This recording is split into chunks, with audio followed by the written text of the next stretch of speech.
বলেছি তোরা যারা ফজরের নামাজ পড়ো না, তোদের মতো ডাকাইতের জন্য সূর্য ওঠে না। সূর্য ওঠে আমার ওই মাসুম বাচ্চাদের জন্য।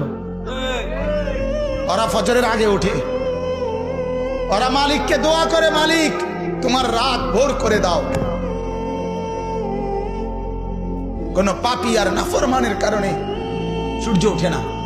সুদখোর, ঘুষখোর, মদখোর, জিনাখোর, ব্যভিচারী, অবৈধ রোজগারকারী, গাঁজাখোর, ফেন্সিখোর, বাবাখোর, ডাইলখোর, এই ডাকাতদের কারণে সূর্য ওঠে না।